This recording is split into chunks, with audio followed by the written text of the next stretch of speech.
Hey, what is up, Grove family? So good to be with you all.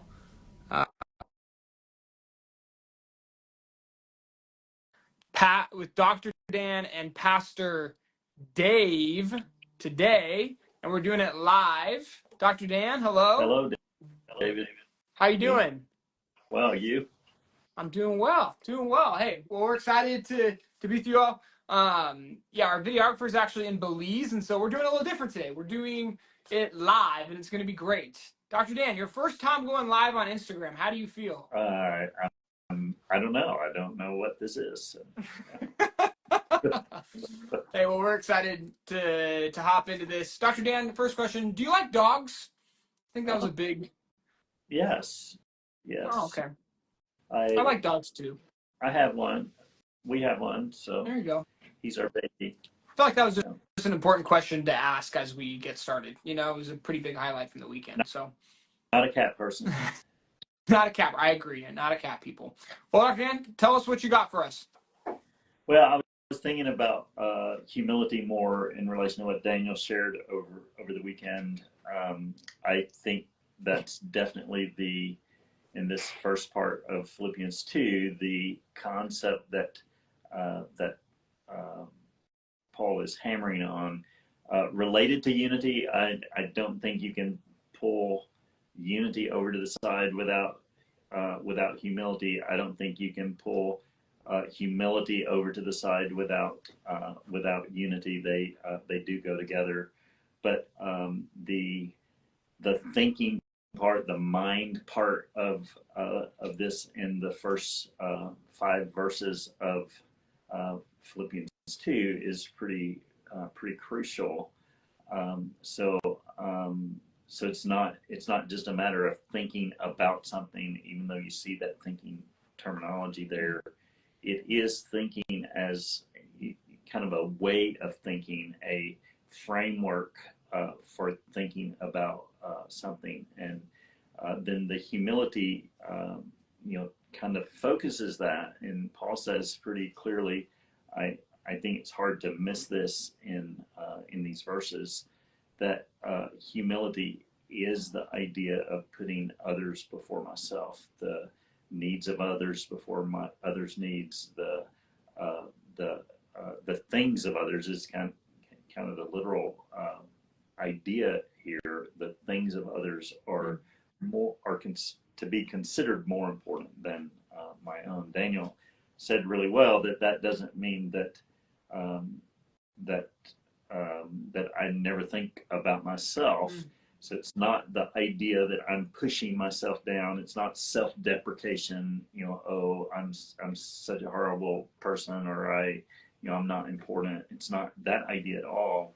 It is simply the frame of mind where other people are more important than myself. So it's the pushing others up, and the consequences that I'm in a lower position, not necessarily in regard to authority or in regard to the job that I'm doing or the work that I'm doing, not that kind of lower kind of status, but it's the idea that in regard to the way I think of others before I think of myself.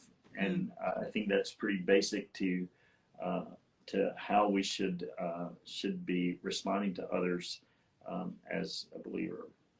Yeah, I think it's huge. What is the fruit of that? I think it's a good idea, but again, it's hard to actually live that out, right? Like we just don't naturally think of others. It's just not something we do. We just wake up thinking about self.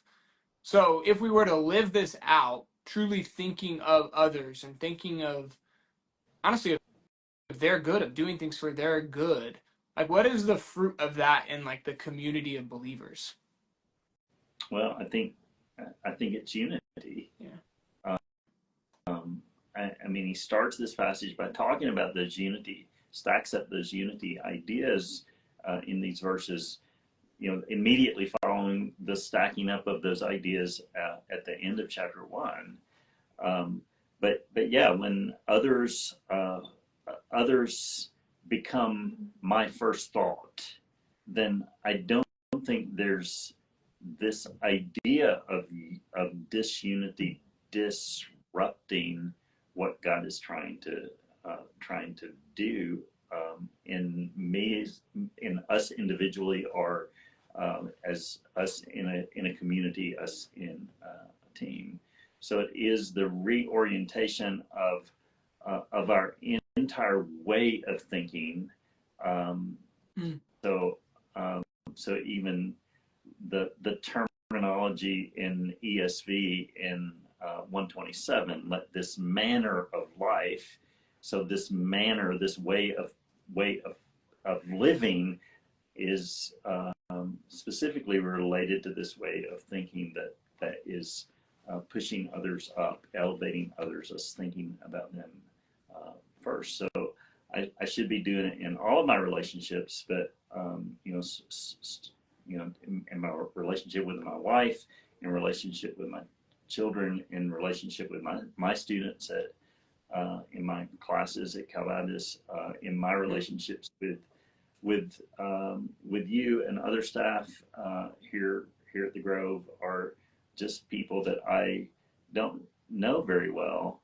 If I'm thinking about them, then I'm not always talking about me. I'm looking into others' lives and involved in their lives, and helping them in their lives. So as I've thought about this idea of humility, one of the things I've thought of in regard to my own praying about these kind of things is I really want to get to the point where this kind of mindset becomes more and more natural for me. Mm. So you mentioned that it's not natural. It's not natural for me. It's not natural for you. I don't know that for any of us that wear this human flesh, any of us in our humanity, any of us come at this very naturally.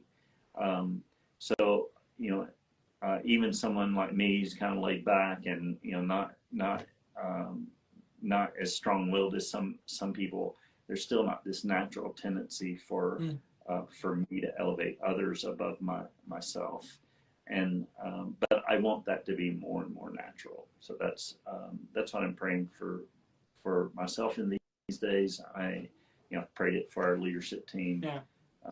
And others of our staff too. So.